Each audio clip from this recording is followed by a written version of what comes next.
kids. It's time to get some SML podcast all up in that.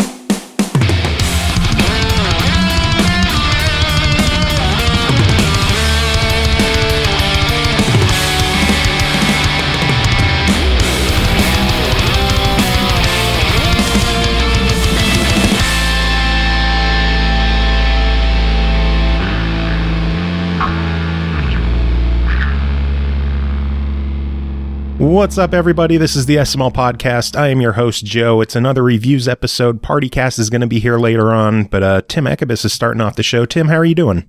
Good. Recording things a little differently today. We're not on Skype. We are on Discord, so the audio quality is a little different than usual, but... Better? Worse? Who knows? Worse. You be the judge. Worse? Yeah. Okay. All right. Now, The- we already know. We already know it is worse. Sorry. Yeah, Skype is a fine product that is always very reliable. And Facebook Messenger is just as that. Oh my God. Everything's reliable. Christ. It's fucking Skype. God damn, give me a break. Yeah, anyways, we're here to talk about some games and... You want to just dive into things? Oh shit, was this the top of the show? Sorry, I'm also like trying to work out shit for MagFest at the same time. I'm like You were so scatterbrained today. I am extremely scatterbrained like right now. That's why like we're late getting started recording and then all the fucking hardware didn't work and I'm still just trying to like shoot emails and texts and now everything's fine and you have my full attention. Whoa, dude, it's Wrestlecast this week. Yeah, it is. Next episode, we're getting a lot of Tim this week. Yeah, I mean, that's exciting. The downside is that it's Survivor Series. Why is that a downside? I'm excited for Survivor Series. It's the worst of the big pay-per-views of the year. It's only interesting this year because, and we'll talk about it plenty on Thursday, but I feel it's really only at all interesting this year because NXT is involved. Yeah, that's what I'm excited about. Nobody gives a fiddler's fucking fart about brand supremacy. Fiddler's fucking fart. Yeah, I don't know, man. WWE has been such a mess lately, but hey, Punk is back. That's the thing we should mention, that Punk is doing the show on Fox. Yeah, Sports. that is exciting.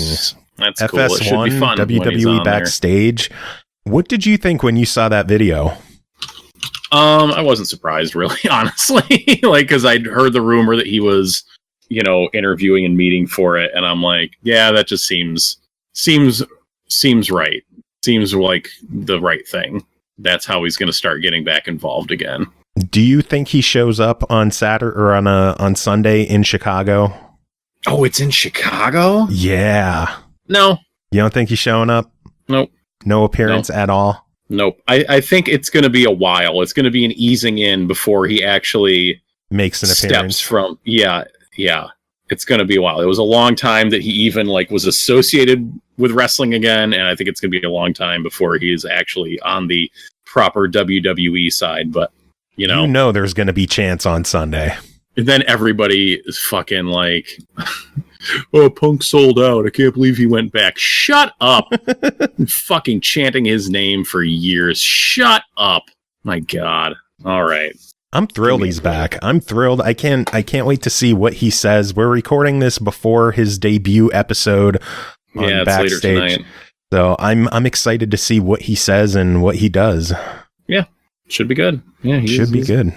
You know what else should be good? The games that we talk about this week. They should be good, but might have mixed results. Oh boy. But they should always be good. Should we dive into them? Let's dive in. All right, first game to talk about tonight is called Planescape Torment and Icewind Dale Enhanced Edition. Developed and published by Beamdog. It released October 15th on Xbox One, Switch, and PS4 for $49.99. Journey deep into Icewind Dale, a harsh and unforgiving territory settled only by the hardest folk. Battle the cunning, ferocious beasts that survive among the snow-shrouded peaks and confront an evil that schemes to wreak destruction upon the world. Then explore the bizarre universe of Planescape, from the dirty streets of Sigil to the mysterious outer planes, even the depths of hell itself. This is a place where the world is mightier than the sword, where thought defies reality, and belief has the power to reshape worlds. Tim, it sounds epic. Tell us about it. Oh my gosh. Planescape, Torment, Icewind Dale. Oh my gosh. What a package. I guess to slightly cut to the chase. Well, I don't know. So yeah, these games are old PC games. They like Planescape is just about 20. It will be in December. Icewind Dale will be 20 years old next year. So these games were created and designed for the PC back around the turn of the century by like Black Isle Studios, the makers of Fallout. Their lineage runs down to Obsidian, who you may have heard of, made the Outer Worlds, and they were working on something called the BioWare engine back when those were the types of games that BioWare made, and a lot of those games, and these two included, were actually based on Advanced Dungeons and Dragons 2nd edition. So that is the backbone and the rule set used for both of these games, and I bring that up because you can tell. Like, it's not like, oh yeah, it's that running under the hood. I mean, some of it is under the hood, like it's automating die rolls and stuff like that, but it is running by those rules, which is never more apparent than when you start up Icewind Dale and start like looking at the character creator, and then your mind just turns into jelly at the kind of options and decisions that lay before you. But anyway, these are that's what these are. They're PC RPGs. They're designed for the PC. They're meant to be played with a mouse and keyboard. The enhanced editions, I think, originally came out on PC like a couple years ago. We're going to assume here that if you want the optimum experience for playing these games, damn well you should be playing them with a mouse and keyboard on PC. That, I think, well, it doesn't go without saying because I just said it, but there you go. So we're talking about a console port here, specifically on the Switch.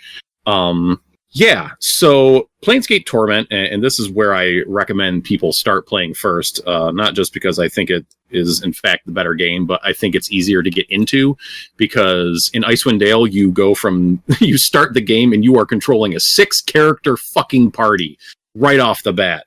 And in Planescape, don't ease you in.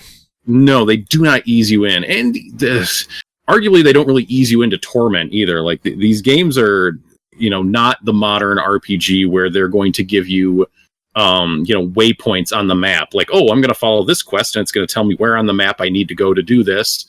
Sometimes it only kind of gives you a vague hint is what you need to know in order to do this. Things are a little more obtuse, both intentionally and just as a matter of the times in which the games came out. But just kind of brace yourself. Like, that is by no means a bad thing, but there was definitely like a easing in period to the game, being like, okay, I need to kind of approach this and think about this and think about what I'm doing in a different way that I'm used to in modern RPGs. And it's a bit more, I think, methodical overall. But yeah, if you start up Planescape Torment, and you start off that game and you only have 2 characters to control, really, and you don't really have to do like a ton of fine control to your floating skull buddy that joins you right off the bat. Planescape is weird, by the way. It's fucking weird. By design, the game, just like the world and the characters in it are just so out there and fascinating and so cool. Yeah, so for consoles, you do have in both games, you can have direct control over a character, and your party members will kind of follow you. You set up formations in Icewind Dale, and they just kind of like hang out with you in Torment. So you can have direct control over the character when you're just moving about the screen, but you can also, with the push of a button, go to where you have control over a cursor instead. So you're just basically like kind of giving yourself a drag across the screen mouse. It's kind of a bummer on Switch that they don't have touch compatibility. Really? Nothing? Yeah, I was poking at it and just it wasn't going. It seems like that would have been a big help to making the controls like a little bit easier to use. I mean, maybe that's something they'll patch in later. Like, again, this came to all the consoles at the same time, so maybe they didn't have the time to do something specialized for the Switch, but might be worth looking into on their end. So yeah, there's that, and you don't have hotkeys. A keyboard full of hotkeys in front of you. But you can pause the action at any time, and when you pause the game, you can still click on your characters and make command and input commands to them, direct them where to stand, where to attack, abilities to use, stuff like that. A lot of what I'm saying goes across both games. They are similar, built on the same engine. They just kind of go in different directions. You have, again, inventory management. That's something it's a little clunky to use with button controls, but it's functional. It's fine. And then you'll just pick up an item, and you have to click over with the buttons to a different slot, or you pick up an item and you'll hit one of the triggers to move over to one of your companion's inventory to drop it in there instead. You have so yeah, it's functional. It's not optimum, but if you want to play these games on a console or on the go on the Switch, it seems serviceable for experiencing them if you don't have the means to sit in front of a PC to play. So the games themselves, Planescape, you are this naked tattooed barbarian dude who wakes up in a morgue and is apparently dead and has died a bunch of times, and some people know him already and he doesn't remember them. And your quest in that game in Planescape is to try to recover your memories and figure out what you need to do in the world to escape this cycle of dying over and over and over and over again. And it's just really cool. When you are talking to characters, and in both of these games, the level of the writing is very good. It's very detailed because it's trying to hit the vibe of a dungeon master explaining to you the details of a world or a room or a character. Characters are really well written and have distinct dialogue to them. They just all of that stuff is just massively enriching to the world and the games you're playing. Which is helpful considering that they're on, pre-rendered backgrounds. Think Final Fantasy VII, that kind of background. That's what they're on, which is fine. That's the tenor of the day. And I think they look good. You'll mouse over things that you can interact with and they'll highlight on the screen. But in Planescape, you'll be talking to somebody and you go through, these dialogue trees, and every now and then, you when you're talking to a character, you might start to recover a memory of your past, and it'll make a note in your journal, or you'll just pick up a quest and it'll make a note in your journal.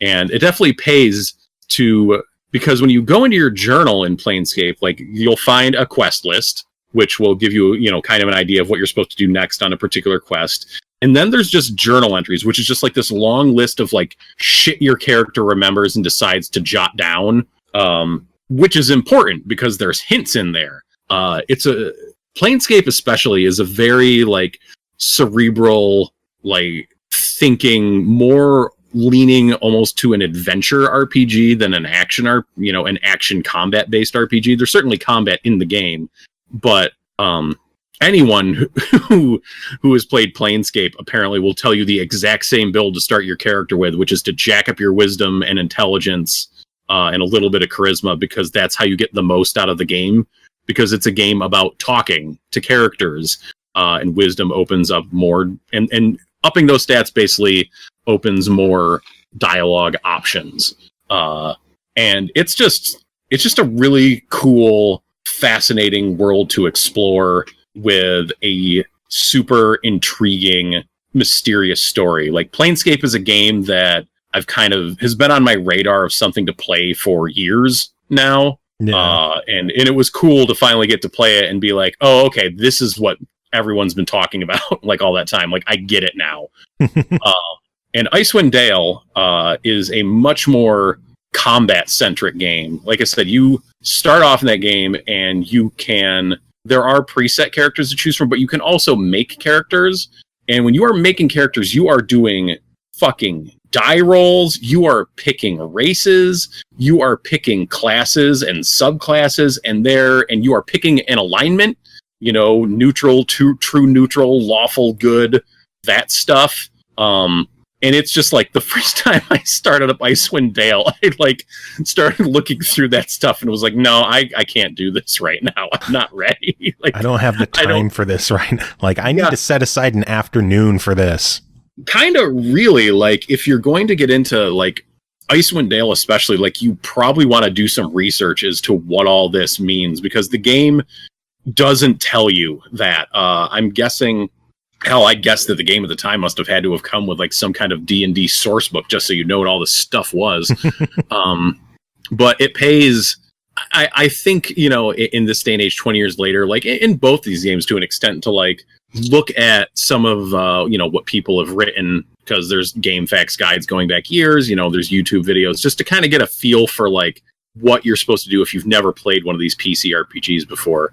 But yeah, Icewind Dale, you make your crew, and it is much more of a combat-focused game with running your party around and coordinating tactics and fighting monsters and taking on quests and stuff like that. Also, though, yeah, I didn't dig into it so much, was they have an expansion pack for Icewind Dale is also included. So you get the total package of this game is actually, you know, it is Planescape Torment, it is Icewind Dale, and is the Icewind Dale expansion, whose name escapes me right now. Oh my god. But there is lots of content here, and with lots of replayability, and I, you know, in playing both of them, I found them to be perfectly functional ways to play the game on the go. There is options to make the font size bigger, which even on the largest setting is still like maybe a hair small, but it was definitely readable playing in portable mode. Much better than some games I've seen trying to play portable mode. So there is that. There is like tons of options in both games for making them harder or easier, or, you know, lots of switches to flip in the background. They did carry over kind of the traditional suite of like a PC game having tons of options for you to fiddle with. That did come over intact.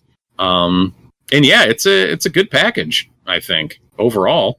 So your official verdict at $50, what do you think? Oh, $50. No, it's I mean, those are both like lengthy RPGs. I think it is a worthwhile purchase. Again, if you don't have a PC available, or you prefer to try to play the game on the go, I think it's well worth a buy for these. I don't, it's like I said, not the ideal, but it's still a pretty solid way to play these games. Yeah, hopefully they do bring touch support to the Switch. That would be nice to see. I'm not sure if it's there or not, but mouse and keyboard support on Xbox would be good too. Yeah, did not have that for review, but yeah, that would be good. Awesome. Well, next game to talk about is called Stay Cool Kobayashi-san, a River City Ransom Story, developed and published by Arc System Works, released November 7th on Xbox One, PS4, and Switch for $13.99. Kunio-kun's infamous rival that all River City fans will recognize, the head of Reiho High School Big Four, Kobayashi gets his own game. Tim, tell us about this one. Oh boy. All right, so this game... should point out, you are our resident River City Ransom fanboy. I am the resident River City Ransom fanboy. This is the third River City game I've reviewed in like the past 2 months. Between River City Girls and River City Melee Mac, and now this one. They're just pumping these things out here, apparently. So this one, this follows one of the villains from the series, and again, we are shifting to, well, I guess this is the Japanese River City universe, not the American River City universe, which was only really followed up on in River City Ransom Underground.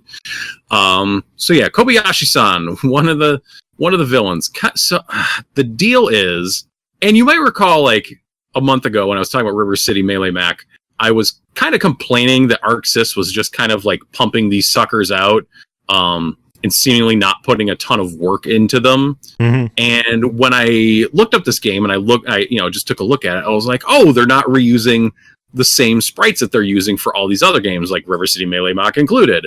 They're not like the squat little sprites, like, oh, they drew some new sprites for this. Cool. This might have something going on to it. So, but the idea is that Kobayashi is visited by this dude who is a time traveler, and you're trying to stop an alien invasion. And the game is supposed to have like, it's not like a roguelike thing, but it's not really run based, but you're meant to sit there and replay it over and over again. So you got your Kobayashi, who meets up with Kunio. So Kunio is there. And this time traveler dude whose name escapes me.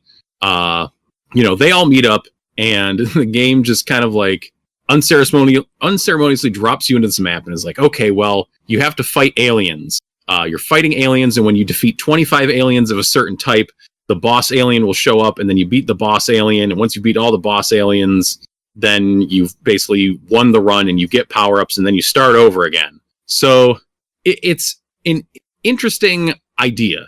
And they drop you into the map, and there is no map to look at. That's bad. Yeah.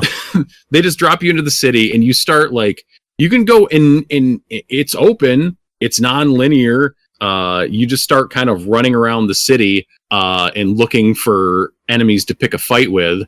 And some screens, there'll just be like some like UFOs on there, some like weird alien robots. But what you're looking for are these dudes with these like goggles and helmet, because that's your 5 different types of alien. Or, well, really, it's the same guy. It's the same guy, just colored differently in 5 different ways. Palette swaps. So it's just a guy. So the object ultimately is to be 125 of this same looking guy, who the only difference between this guy, the different aliens, is like the color. Like they're either like black and orange, or black and green, or black and blue, and black and red, or black and pink, or what have you. So you just run around until a posse of them show up, and then you beat them up, and you go in your subscreen. There's like a little counter that goes up and shows you how many more of them there are. And then after you beat 25 of a particular color, one of the bosses will drop in, and man, they suck. They're hard. And there's like, there's no way to power yourself up. Just like, you don't pick up money. There isn't stores, which are things I might consider a tenet of the River City franchise. Like one of the things that really distinguishes it from other beat 'em ups. The only way you power up your character is by getting to the end of a run. But getting to the end of a run can be a pain in the ass because you can't power yourself up to fight these bosses. Like beating the enemies on the street, like whatever. Who cares? They're easy. But man, like some of the bosses are just like, good lord. And then they'll beat the crap out of you. And it only takes you back like a little ways to your last save, and then you just get up and you get going again. Just kind of, again, unceremoniously. Save points, they're save points. The save points are these like little time traveling robot cats, but because they're cats, they're fickle and they don't show up in the same spot twice, which sounds like a good idea. Like, oh, that's funny, the cats move. But like when you need to find a fucking save point, God, is it annoying. It's so annoying. It is. It's so super annoying. So yeah, like the actual combat, you have an attack button, a jump button, a special button, and an item button. Because like as you fight enemies, you'll build up a meter that lets you use items, which are like a health boost or an attack boost or whatever. The special thing also seems to use the meter, but also kind of not. I was like a little vague. Like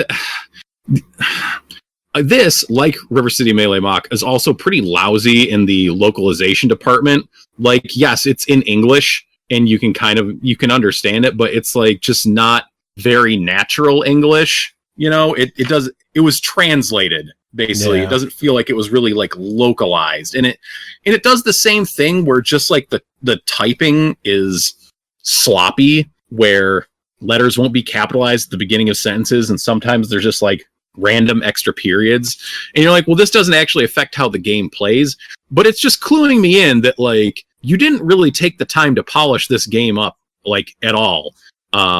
And it bugs me because I expect and want better out of games in general, but out of River City games especially. Yeah. But what it comes down to is just like, it's, you have, and there is a little bit more to the combat, because if you push in different directions, I figured out, the game doesn't tell you there isn't a fucking move list, because why would you want that either if you don't have a map? Why you want a move list too? But if you push in different directions, like different attacks will come out. There's a way that you will like knock an enemy up into the air and you can chase up after them and do more damage up in the air. But the bottom line is you're just kind of running around this map aimlessly, looking for these dudes who all look alike, who all fight the same way, and all make this funny little noise that sounds like a baby skunk. That's what my wife said. I asked her, I'm like, what do you think these sound like? And she said a baby skunk. So it's just like this weird little yippy sound, like, it's annoying. And yeah, that's kind of like, that's it. So I like the idea of like, okay, we're going to take this different approach to River City where it's kind of more focused on the combat and you just got to fight your way through and then you power up and you go through a few times and there's different endings. There's different endings. That's kind of like one of the conceits there is you get different endings. And then ultimately, if you go through, once you go through enough times, you get the true ending. But like, why would you want to keep going through? Like, it's not fun. It's just not fun to play through it. Like, it was not fun to play through it like even like one cycle, much less many cycles. It's just like somebody had the idea, and this might be like the most harsh I've been. This is probably the most harsh I've been on a game in a while, but I'm just like really frustrated because it's in a franchise that I love. It's like somebody had the idea for a River City game and they made like a prototype proof of concept. Like, well, this is kind of how it's going to go. And then someone was like, cool, put it out. And I was like, well, wait, no, I'm not done. But they're like, cool, just put it out. And it's a real bummer. It makes me real sad. Damn. Yeah.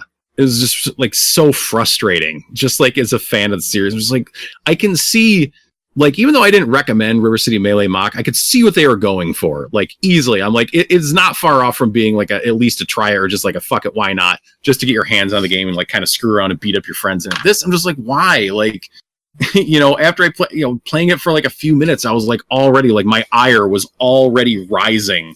And I was just like, oh, dude, come on. Like, why are you guys doing this? Like, just throwing these games out. And yeah. You can also get in UFOs and ride them on a couple screens, but it's just like a weird, like one-off thing. Yeah, whatever. Sure. It's just not very like polished or like fleshed out. I'm just like, what were you, like, it is, they just kind of tossed it out there and there it is. Like, just the enemies don't even look or act differently. Like, what are you doing? Well, your official verdict for $14. This is you might be surprised. This is a straight deny it, yo. Please that is do a not. Bummer to hear. It is a bummer. Yeah. Especially because I bought this one. Sorry, dude. I didn't know we were getting it for review, so I just bought it the day it came out. It's like, it's River City. It's going to be good, right? Yeah. Well, can't all be winners. Yeah. Hey, Planescape Torment. Yeah. Planescape and Icewind Dale. Yeah. All right. To go along with the Baldur's Gate re-releases that came out as well, same day. Yep. Yeah, so much stuff. So many old RPGs. Good RPGs to play.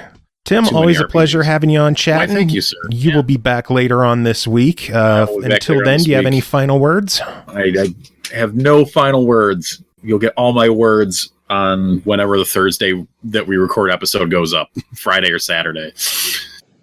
All right, moving on. It is Partycast time. Cole, you're here. Pernell, you're here. Chris, you're here. How's everyone doing? I'm only half dead this week. Really? You're feeling better? Like I'm still a little raspy sounding, and I'm coughing up some goo, which is fun. If you're gonna cough, you gotta cough up the goo. Yeah. So, basically. But yeah, I tried to die last week with the plague. Besides my normal attempts at death, I tried to die from the plague. So it was like a flu or something? No, because I've had my flu shot, thank you. I am a good immunocompromised patient, and I take my flu shot.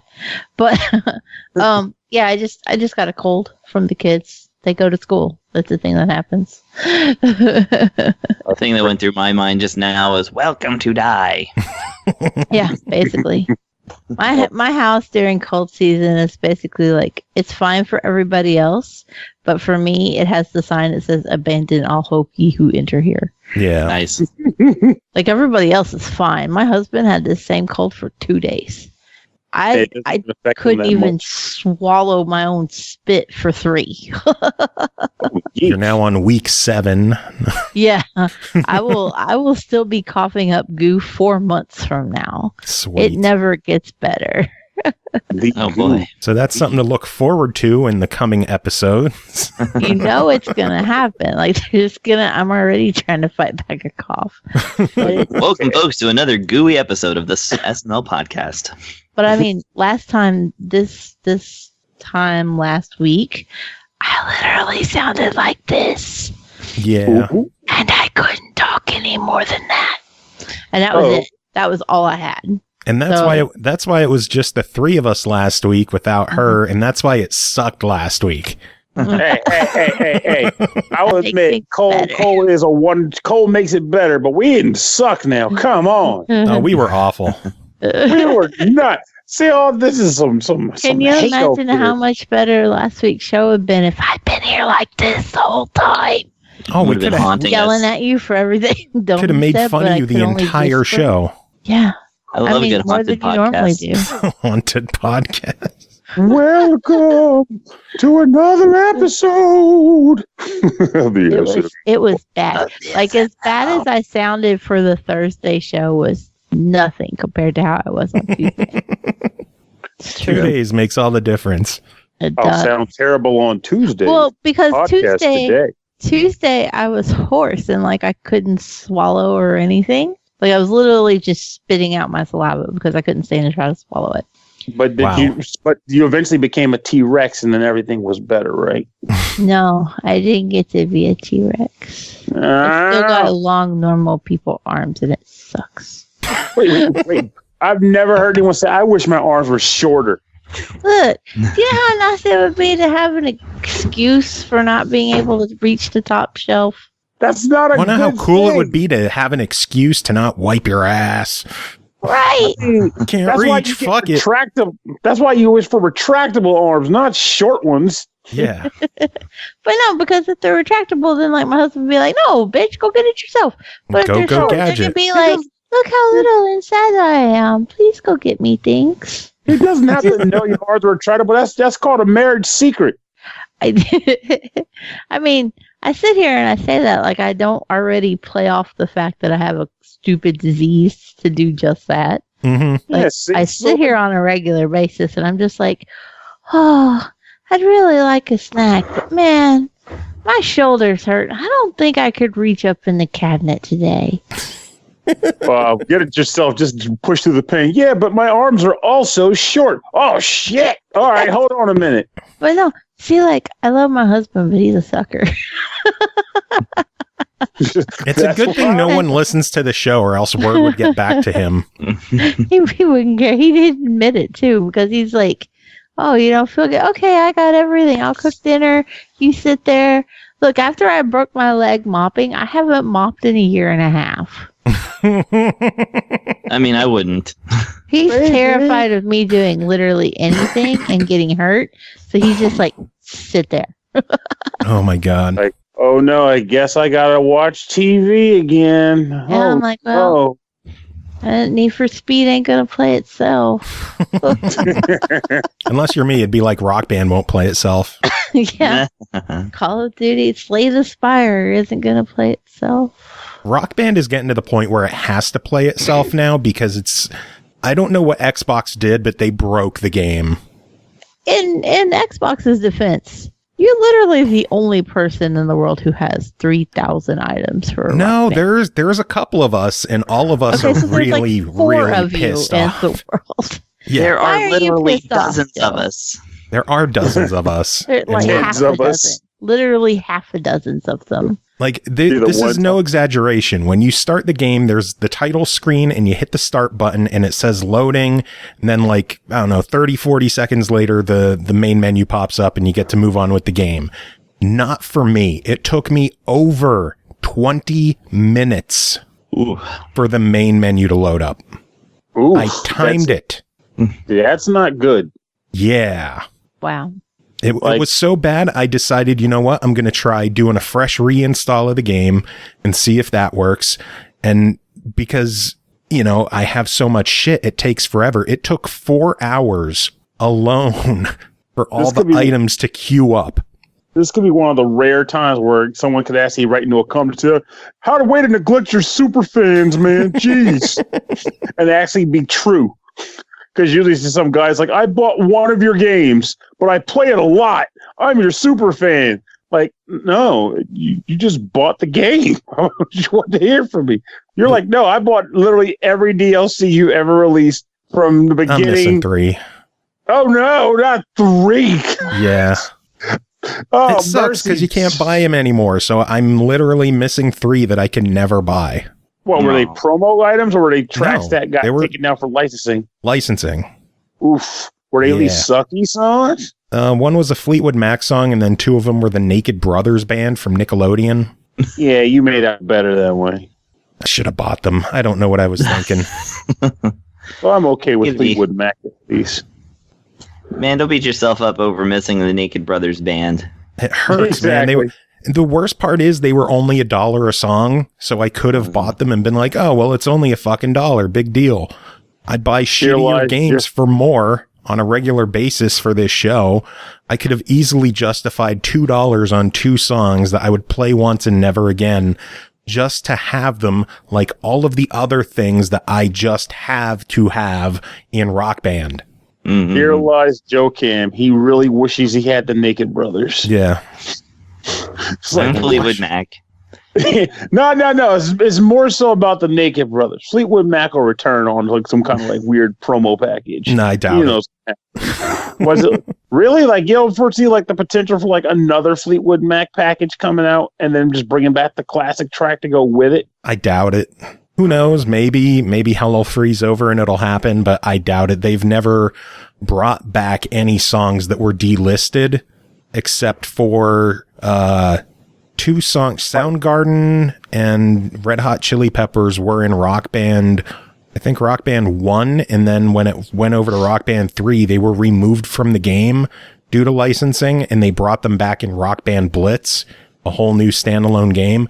But they've never brought back just a DLC song that was removed that I know of. Yeah, I thought you was about to say they brought back some Bang Camaro trash. Like, yeah, of course it'd be Bang Camaro. God, I hate Bang Camaro. Why do you hate Bang Camaro? It just doesn't sound good. Like, I remember like playing their tracks. And I'm like, I don't really dislike a lot of tracks in this game. In fact, I think there's little to none. I dislike Bang Camaro. Like, there's not a single song others that I played. I'm like, oh, I want to play that again. It was like, nope, don't bother. And it was that one disc they came out with when Rock Band it was either 3 or 4. I think it was 3. But it was a disc that let you get all the old like Guitar Hero songs that they had back. And one of them was a Bang Camaro track. And I was like, yeah, I don't want to play that one. That's the one track I'm not even going to bother to download. It could stay out there in the ether. If you're listening to this Bang Camaro, I'm sorry. Awesome Prime saying they brought back the hand that feeds. The thing is, that was something that was on disc and they relicensed to sell by itself since you can't export the discs anymore. Oh, they stopped doing that too? Yeah. That sucks for me then. Yeah, if you never exported the previous games, the only one you could do now is Rock Band 3. 1 and 2 and Lego are gone. You can't get them anymore. So, like, they're basically down from the store, period. So, like, even if I like, did the whatever finagle ship you had to do to let the system know that you had these games in your possession, you're still like, nope, can't get them. Can't get them. Can't export them. Nuts. Good thing that 360 is still sitting on the floor. Yeah. The downside to the world of video game OS, like rhythm games on systems. Whereas licensing. Yay. Just give me a damn pop and music machine and I'll be happy. Just all the tracks are on there.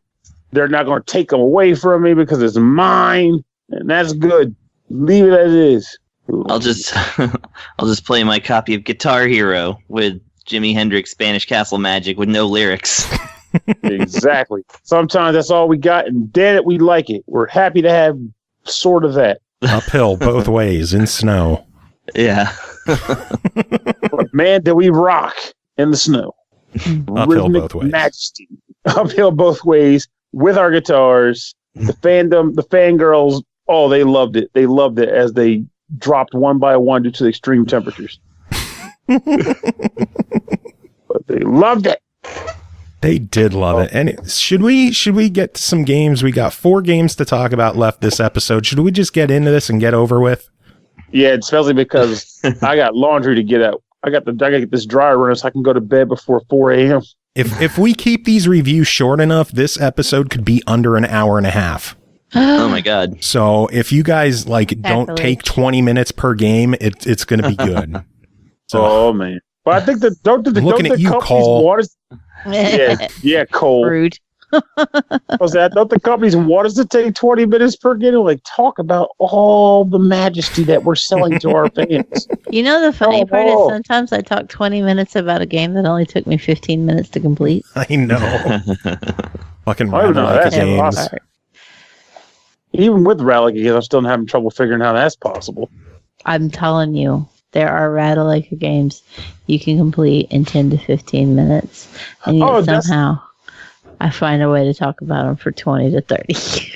Yeah, that's the confusing part. I believe the 15-minute completion time is the 20 minutes to talk about it. You must end up repeating certain elements about it or something. I do. I am very repetitious, and I apologize for that. No, I don't. Fuck off. That's how I roll. Tell me I'm repetitive. I'm going to stop apologizing for shit like that. But I do Show's get to now remember over 2 hours. Yeah, I do get to remember my name. Go. Do reviews. All right. First game to talk about is called Sparklite, developed by Red Blue Games, published by Merge Games. It released November 14th on Xbox One, Switch, PS4, and PC for $24.99.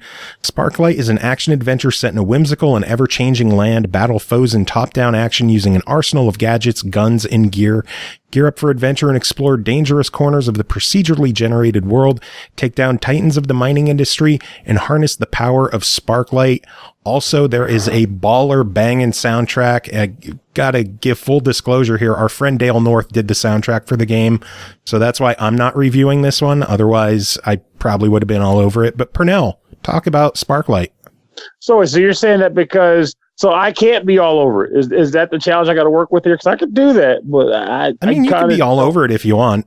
I'm not sure how close you and Dale are, but I've known him for 20 years. So I just want to. I've known him loosely, but not as a close friend. But nonetheless, I want to be all over it. I want to be all over it.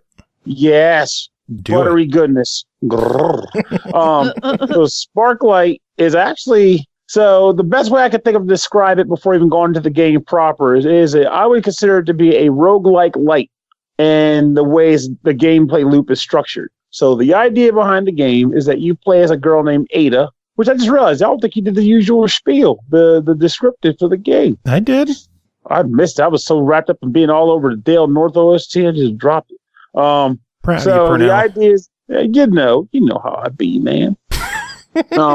So the idea is that you're a girl named Ada who is exploring the world for some reason in a ship, and she crash lands and ends up in this land where, for whatever reason, they experience a form of tectonic shifting that results in the entire planet just shifting. It's a very odd phenomenon that makes me wonder how anyone, including the enemies in the game, can live on this planet. Because as you explore the world and do what you do, every time you pass away, you are brought up to a sky city by way of a crane, and the entire planet does a tectonic shift and changes positioning of everything that's on the planet, which means that, can you imagine just having a barbecue at home and then one day, just suddenly the earth completely shifts and rotates and everything's just different. I don't know how to explain it because it makes no sense, but it's great for gameplay. It's great for gameplay because that's where the roguelike comes in. Every time your character dies, the world changes around you, and when you go back down to Earth, you're exploring a new layout. So each area, as you explore it, it plays kind of like a Zelda game in that you're looking for secret dungeons that can carry treasures that you can use to buy upgrades for your character, which I'll get into in a bit. You'll find monster dens that you can actually go into and battle your way through. Think of the monster dens as just individual rooms where you take out a room, move on to the next room. Either hit a switch to open a door or defeat all the enemies in the room to open the door and move on to the next one. And then when you get to the very bottom, you'll gain access to some form of treasure, be it like a patch, which I'll explain also shortly, or some money, or pretty much basically some combination of those things. And lastly, another thing you can find are, I guess two things. One more thing is dungeon items, Like, so think of like how Zelda has like dungeon items like the boomerang or whatever. In this game, you find like ancient relic inventions like a bomb balloon. And what happens is you find it in the dungeon when you open it up. These are set in the different locations. So this isn't like the randomized stuff. There's always going to be one in each area.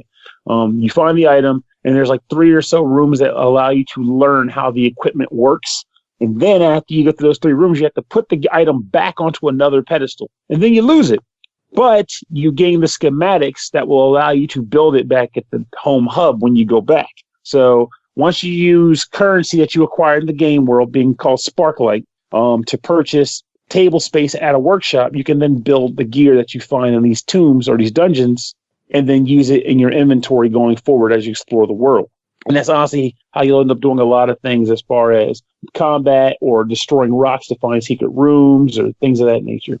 The patches that I mentioned earlier, that is how you will ultimately upgrade your character aside from the gear that I mentioned before. So there is a rectangular board that's composed of squares, and each patch can take up 1 or more squares on this board. When you equip them to that board and they fit in, you'll gain advancements on your character, whether it be additional hearts to survive hits, additional energy to use the aforementioned gear that you find that you can invent, or boosts such as higher defense or higher attack power, or increased or decreased time in charging up your weapon, because your weapon has a charge attack that goes from being a swinging wrench to a charging swinging hammer. But there's an upgrade that take less time to do because you wanted to, because while you're charging, you're slow as molasses, which sucks when you're trying to deal with enemies. So this is honestly the gameplay loop. You go to the world map, you explore the area itself, look for wherever the boss of the area is, defeat him, which will then allow you to gain an upgrade, which will allow you to leave and enter the next area of the map. So to give you an early example, when you beat the first boss, your robot companion is rescued and brought along with you, which allows you to excavate a crystal, which when hit will unlock the door to the next region that you need to go to. And that's the loop that will happen for every boss going forward until you reach the end of the game.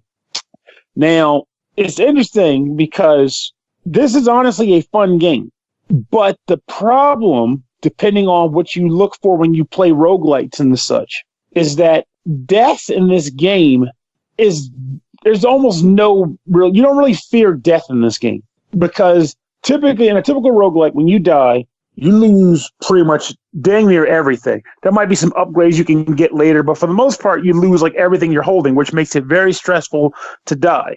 In Sparklite, when you die, you keep all the money you acquire, which is a very big deal because that's where a lot of your upgrades are going to come from. You hoarding money and then spending it at the hub to expand your facilities. But you keep all of your money. None of your gear gets lost. Your one-time use items goes away, but that's not a big deal because it's easy to get more of those back on when you go back to the Earth. And one of the facilities will also allow you to randomly get an item to take down with you, so you'll still start with something too on each run.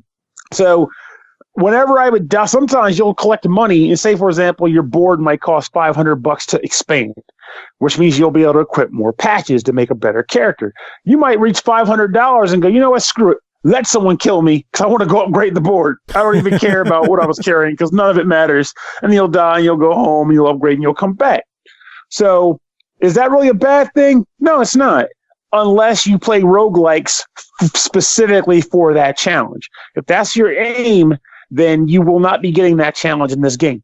With that said, though, if you're not concerned about that challenge and you just want to play a game with cool artwork, then you'll definitely get it here because a cute game, and the OST even emphasizes the easier pacing of it because the Dale North OST is very relaxing.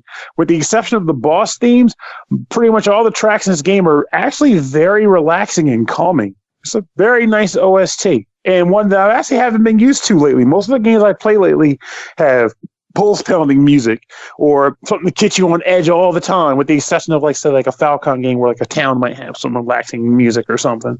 But for the most part, I'm used to that. But with this, very mellow game. Only downsides I can think of. So, yeah, the only downside I can think of flat out is that, though this kind of goes with the roguelike genre in general, is the fact that the tiles, the rooms that you go to, when they randomly generate the area, they use different room templates basically, and they shuffle them around. I feel like you come across some of those room templates a little bit more commonly or frequently than I would like. Now, that just means that there's less room variety than I would like. But if you're just kind of playing and smashing stuff up, then whatever, you're not going to care so much. But it's just something worth pointing out. Otherwise, I think the game is fantastic. I think it's a great time. I like the fact that even though you do have to go back to the planet multiple times and revisit, there are certain patches that will make it easier to do. Like you'll find some patches that will reveal like all the dungeon areas or all the treasures locations and things like that. So like, okay, I'm down on the Earth. I know exactly where I want to go. And sometimes, though they take up a lot of space on the board, you'll get the full map of the areas that you're going to. It's like, hey, you want to just always see the map? Slap it on the board, and when you land, you can go to where the map's laid out, so you can just go right to the next area if you want, or if you want to just explore it, we'll tell you the layout. So it's nice they give you options like that. If you just want to get down and dirty and explore, you can build a board solely to just make exploration easy. But it's a good game. I think it's a nice time. It's oozing with charm, and I've enjoyed it. Well, then $24.99. What do you say? I think it is a buy it if you want to take a crack at the roguelike genre for the first time and difficulties being your, keep away focus. But if you're more of a teeth and nails, roguelike guy, I'd put it as a try it because because if the difficulty means that much to you, you're not going to find it here. But otherwise, it's a fun time. So sounds good. It does sound good, and it is good because I've played it and I really like it, and I want to play it more, and the music is fantastic, and Dale did an awesome job. And I'm proud of him. Yes. Fuck you, Pernell. Next game to talk about is called Perils of Baking, developed by Lillymo Games, published by eastasiasoft, released November 14th on the Switch for $4.99. You play as the younger of two brothers famous for their baking. It's up to you to stop your brother's evil plans as he is given into a dark artifact. Chris, tell us about the Perils of Baking. Oh, the Perils of Baking. I love the title of this game. I always like to pay attention to good titles and also good what do you call it? Like icons? Like in your screen? Oh yeah, the title icons. Yeah, the title icon is really good on this one. I just love it. What is it? So your guy here, he's holding a plate in one hand and this ladle in the other hand, but like between his thumb and his finger, so his other fingers are just like spread out and it just looks silly, and there's a flying cookie coming after him. Nice. Yeah, I just really like that because the game is it's a pixelated 2D platformer, so the portrait of the brother doesn't actually show up in the game, so that's the kind of thing there. Okay, so Perils of Baking opens up with a great story that you should really look at. Because it tells you about how two brothers got famous for cooking. That doesn't really give you much more than that, but one of them finds a chef's hat with like a rainbow band on it or something like that. He puts it on and then becomes literally 5 times the size of a normal human. And then any food that he imagines, any recipe that he imagines comes to life and like becomes a sentient being. And this is really funny to me because the way they worded it was like all of his recipes. And so it shows him demonstrating this, and like he imagines a cookie that comes out and then it sprouts legs and starts running. That's an enemy in the game. Nice. They're all enemies in the game. There's a donut that sprouts legs and starts running, and then eventually, because it's just showing you the enemies of the game, he imagines a bat on fire that flies away. And I'm like, so if I'm reading this correctly, one of his recipes, a baker, mind you, is a bat on fire. So interesting. Exactly. So I love that. Okay, so this is a game that's a little bit like a hybrid of a Mario type game and Adventure Island. So you play this dude who is a chef and has a beard and a hat. This is important to know because you have a beard and a hat. That you have a beard and a hat. That's important. And you go on a map and enter a level, and you're you get the 4 hearts, Legend of Zelda style, and a hat icon, and basically you go through the stages and defeat enemies, of course, and you collect food. Every time you collect 50 items of food, whether through defeating enemies or just finding them floating in the air like coins, it refill a heart. If you've lost one, you lose a heart every time you get hit. And when your hearts are full, you get the chef's hat on. And the chef's hat allows you to wield a spatula or something. I think it's like that, or one of those like cake, cake triangles, like that you serve slices of cake on. Yeah. You can either swing it as a melee weapon or toss it like an arcing throwing item, and they're infinite use until you lose that chef's hat if you get hit. And if you have all 4 hearts filled, you can have a spare chef's hat, which is good. And you can pick up another one and keep going. And if you get hit down to 2 hearts, you lose your beard, which you and I both know. Exactly. A beard is the source of our power. And there's no explanation behind it. It's just you lose your beard and you have a clean-shaven face, and then of course 2 more hits and you're dead. And then you start the stage over. If you can find a popcorn maker halfway through the stage, you can pop yourself a batch of popcorn and you eat it, and that gives you 50 whole points of food, which will refill one of your hearts instantly or get you the spare chef's hat, and then start over from there. And yeah, the levels are nice and varied. You got your, different scenes and things like that. Daytime scene, nighttime scene. And they kind of scroll back through them once you defeat a boss every 10 levels. And I'm not exactly sure how many levels there are in this game, but given that there's a boss every 10 levels, and each level seems to count as a 1 percentage point to completion. Apparently, this game's got somewhere around the neighborhood of 100 levels. I don't know. Damn. Or it's just all the bonus content, because you can actually unlock more things. I think it actually may have closer to 40 or 50 levels. Again, I didn't complete the game, so I'm not exactly sure. But in certain stages, it'll mark it at the beginning. You can access bonus stages that you can achieve just somewhere in the game. It gives you little hints here and there. And yeah, you've got your regular stages that you run through and throw stuff at enemies, and then you got minecart stages like Donkey Kong Country. Nice. And like I said, the whole thing about why it's like Adventure Island, of course, is because you have the throwing weapon that's infinite use until you get hit, sort of thing. And but it's a little more on the Mario side of things. But yeah, it was actually really cool, and I enjoyed the soundtrack. It's a little unusual, but it's nice and bass heavy and bleepy bloopy, so I quite enjoyed that. But I mostly just love the absurd enemies. They're all dessert based, except for the flaming bat, which just out of nowhere. Even like floating platforms or things like wrapped up candies that are put together and for some reason like scrolling.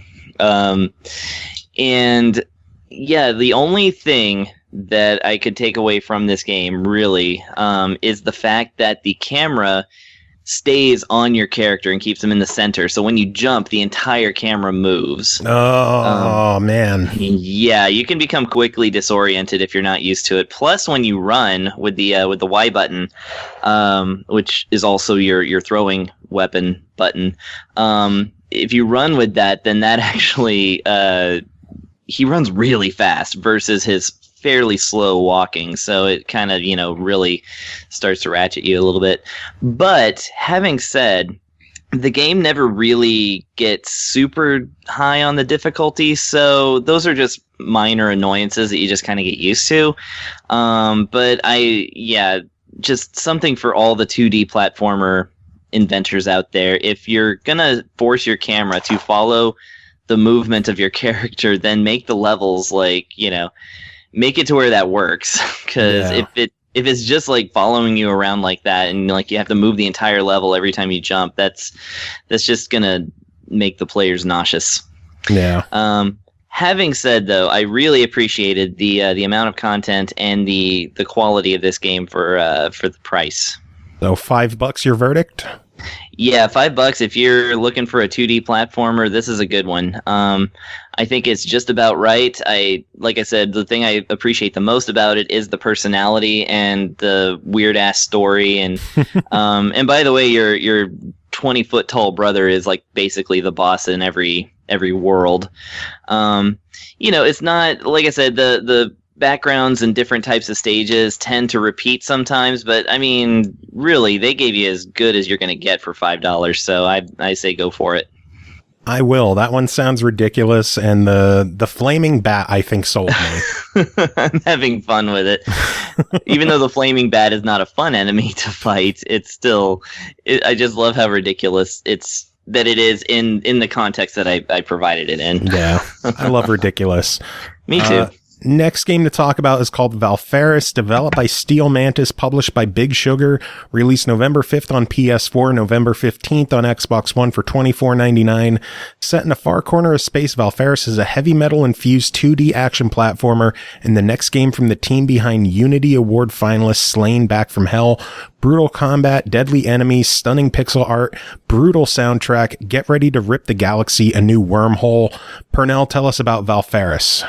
Valfaris is, I actually was describing it to a friend of mine today. I pretty much describe it as Metal Contra, and that's honestly some of the most praise I can give it, because, well, Contra itself isn't a stranger to metal, but I think it was only really Shattered Soldier that really drove that home. Whereas this game is not only metal in the music, it's also metal in just the atmosphere and just the world as a whole, even the main character. So it's a running gun shooter where you are given 3 different types of weapons that you have equipped at one time. A melee bladed weapon, a small firearm, and a heavy firearm. So that could be like the light one could be like a pistol or a spread shot, and the heavy could be something like a shotgun or a bazooka or a chain gun or something. So as you go through the areas, you are pretty much tasked at fighting various enemies as they're coming at you on the screen. Now, your firearms consume energy that is pretty much a resource similar to your health bar. And when it runs out, it runs out. However, the way that you can regain ammo for it is by using your melee attack on enemies and objects to acquire energy orbs, which will allow you to use your firearms all over again, or continue to use your firearms. Now, as you proceed through levels, you'll come across a few different things. You'll come across something called a resurrection idol. When you pick these up, of which you can store a maximum amount at a time, these will allow you to post up, I'll say, at various statues that you'll come across as you proceed through stages. And if you set one up, it will allow you to die to resurrect at that location in the event that you die in the level. In addition to that, it will also allow you to access your loadout. So earlier I mentioned melee, short, light gun, and heavy gun. As you proceed through levels, you will actually be able to locate additional guns and weapons that when you're at these stations, you can swap in and out for whatever one you prefer to use. So you might come across a better bladed weapon and decide you'd rather use that instead of the original one. Now, in addition to that, you can also upgrade the weapons at these stations as well. Throughout the levels, you'll come across something called blood medals, usually hidden in the stages, but every once in a blue moon, there'll also be one in plain sight. And as you acquire them, for every certain amount based on the weapon and how high you upgrade it, you'll be able to further upgrade that weapon. It might increase the power of the weapon. It might add some additional functionality to the weapon. Overall, it's always good to upgrade your gear. Though you might find yourself wanting to hoard blood metal, because you'll come across this moment where you'll have more guns than you can equip. And you're like, well, what if I upgrade this gun? And I'll regret it because I'd rather upgrade this other gun instead. Well, there you go. That's where the hoarding comes in, because you can't decide, so nothing gets upgraded. Damn, that's a hard mode. So as you play through the levels, you're acquiring blood items, or blood orbs, or blood metal rather. You're acquiring resurrection idols. And for the record, to cover it, if you acquire a resurrection idol while you've maxed out your total cap, you'll get HP and energy boost. So there's nothing wrong with hoarding resurrection items if you think you're that much of a badass. So At the end of a level, you'll come across a boss. The bosses are generally pretty cool and creative. That I won't go so far as to say they tax your metal to the extreme, but they will make you stay on your toes, not just like stand in place and just fire shots. If you just punch around, you're going to die. In fact, that can be said for pretty much this entire game from the very beginning onward. If you screw around, you're going to die. You're going to die a lot. But the bosses are exceptionally good for that. I enjoy fighting them. And when you beat them, there is a station that usually shows up at the end of a level where you can cash out the resurrection items that you did not spend on the stage to get additional blood metal. I honestly like that concept a lot, because what this means is that it rewards people who are ridiculously good at these games, or people who are just that patient. Because technically you could get 3/4 through a stage, never use a resurrection idol, die, respawn at the very beginning of the stage, and keep doing that until you get a perfect run. There's no reason you can't do that. And if anything, it's a choice of whether you value your time or the gear that you get for not, using your resurrection idols. And then by doing that, you'll be able to just stock up on blood medals and upgrade your weapons faster. So it's kind of a reward for that style of gameplay if that's what you choose to do. The music is exceptional. There's no other way to describe it. Though I will flat out say, if you're not a fan of metal, well, screw that. This ain't even a game for you to begin with. Yeah, if you're not a fan of metal, why are you looking at this game to begin with? Exactly. There's no point. But if you are a fan of metal, in which case, kudos, friend, fellow taste, fan of fellow taste. This game is right up your alley on the music department, because they kick ass with it. It goes great with the atmosphere and the environment you're running through, and it just makes an overall fantastic package. I will say one thing that takes getting used to, though, is that the melee weapon isn't instantaneous swing. At least it didn't feel like it to me. It took getting used to the timing of it to press the button to landing the blow. So don't expect to be like twitch, twitch, twitch, twitch, twitch. And honestly, I wouldn't be surprised if that's kind of deliberate too. Like, they don't want you just to run through an entire stage where the game was built around gunplay and just like slash everything. It's like, no, you have to plan out these swings, and you're only really using them to either conserve ammo or to get ammo back. You're not really going to be like, I'm going to play the whole level with my sword and only my sword, unless, of course, you're that guy who's going for the, for just badass points or something, which in case, more kudos to you. I ain't that guy, though. So, honestly, overall, I think this game is a quality good time. I did hear at one point that Slain didn't get a whole lot of love, and if you were not looking at this because of some issues you had with Slain, I would honestly say to maybe reconsider that and give this game a try on its own merits, because they're kind of two different styles of game as a whole, I think.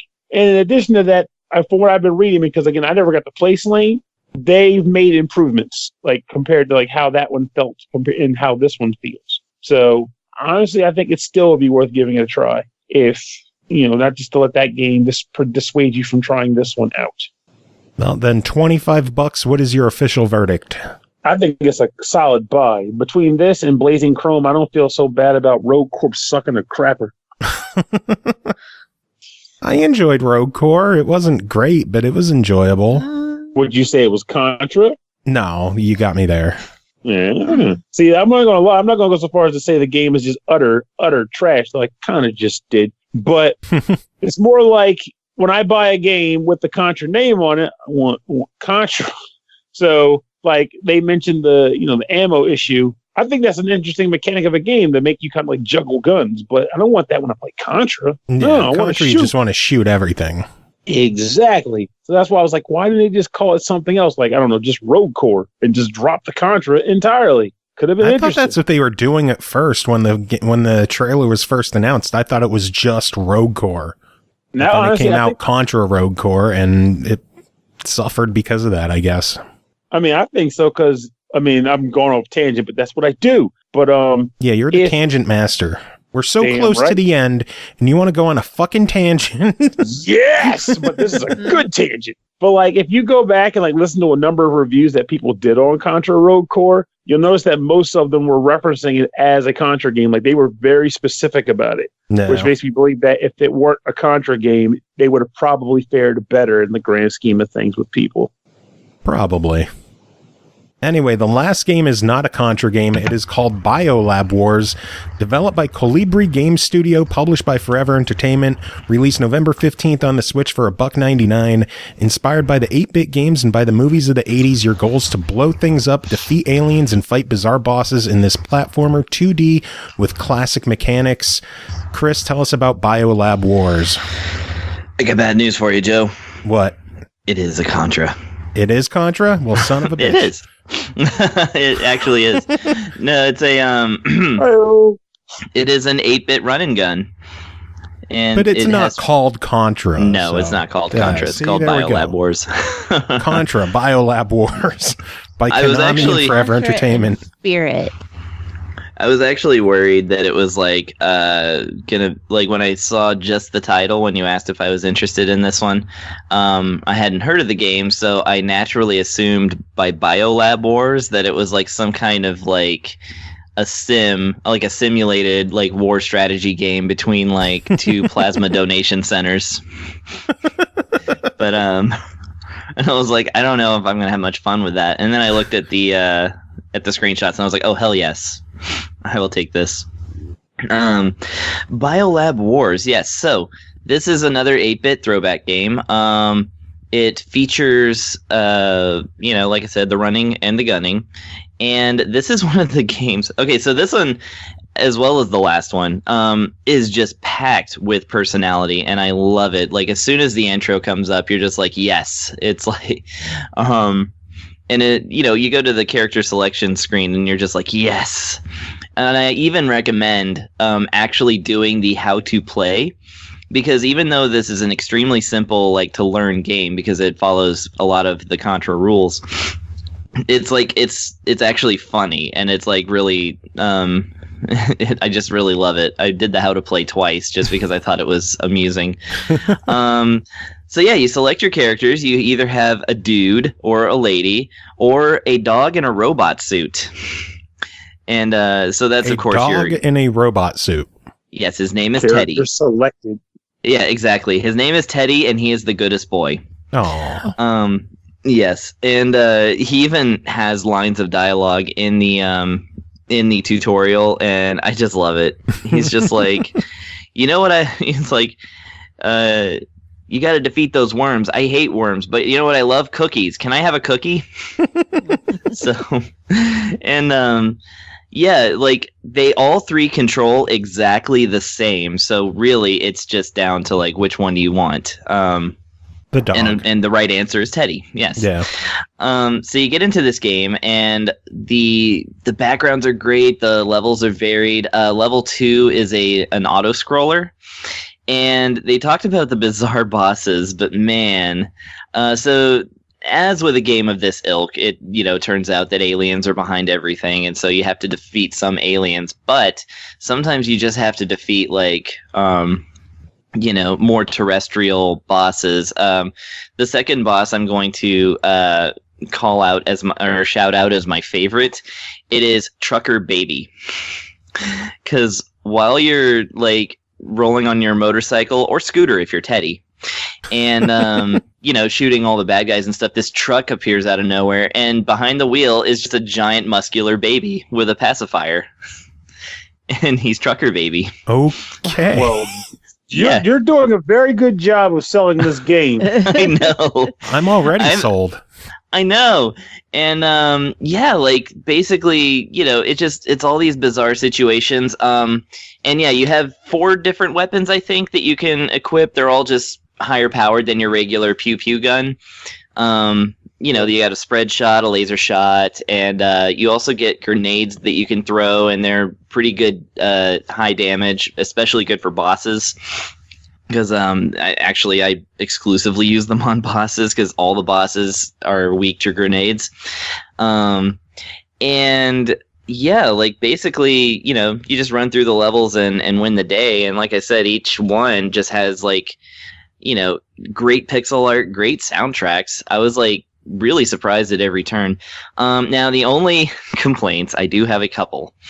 One, my main thing is that controls are not changeable, and they have the jump button mapped to B and the shoot button mapped to A, which is against it. That's against every rule. At least let us switch those, folks. Please patch this. I feel drunk with power because Oniken and Odalis had the patch go through that let you change the controls after I complained loudly about it. So, oh, nice. Well, it wasn't because of me. It's just it was totally because of you. Just you. Okay, I'll take the credit. But it was something I complained about, and they did fix it. So, saying, Colibri, you have a potential hit on your hands here. I know it's only a $2 game, but if you fix that, I'm going to call this a must-buy. Look at it this way. Shooting ahead a little. Like, you got cats trying to sell $20 games on the Switch for 99 cents. Their game is already pretty much there. So, there's no harm in that. I know, right? Actually, I think this game was 99 cents for its initial run. But, and I wanted to mention one more thing about just selling you on the bizarre things. You actually can get some little partner-like things, like power-ups, essentially, that, kind of double your shot. One at an angle and one straightforward. The one at an angle is a cat with a helicopter backpack. And the one that does the straightforward shot is a flying chicken. Yeah, and beautiful. They have their own health bars, so you're going to spend more of your time like trying to protect them than actually. You're like, you could take me, but don't take my chicken. That's too cute. But like all this stuff. The only other thing I guess I could say, and this is not a complaint because of the price specifically, but it's a little on the easy side and short side. This is a game that you'll probably have done in a day, but you're going to want to play it again as soon as you're done. For more chicken fun.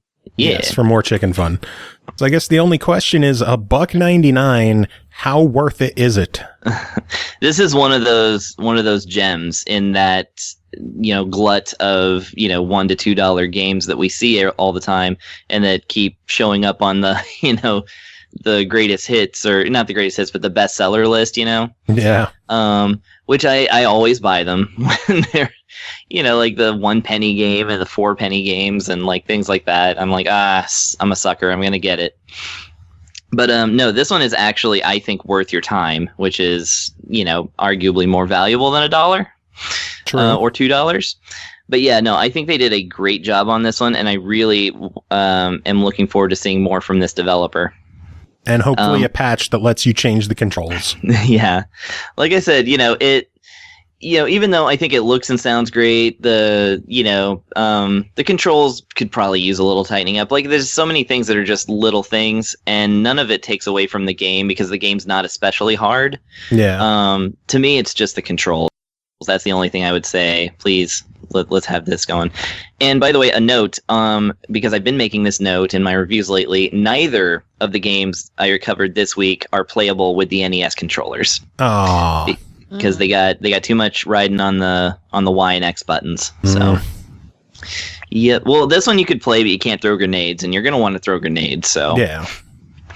I mean, I'm willing to be. It's cool that you're testing that out and giving us info on if they work or not. That's cool. Yeah. I'm trying to, because I think that the NES controllers are a great addition, and these kind of games always feel really good when you are able to play them with like classic, have controller that chunk things. Of rectangular plastic in your hands. Yeah. But, another tip, I guess, to folks out there making these 2D platformers, remap the Y button to R or L, just for folks who like to play with the different, or like I said, make the controls different, or make them customizable. Yeah. It can't be that hard. It's just a Switch, I'm sure. You're a massive email now. It's like, let me explain to you how difficult this actually is, sir. Listen here, you entitled son of a bitch. I'm going to explain this to you, and I'm going to explain it just once. But having said, this is probably one of the better ways to spend $2 on the Switch, for sure.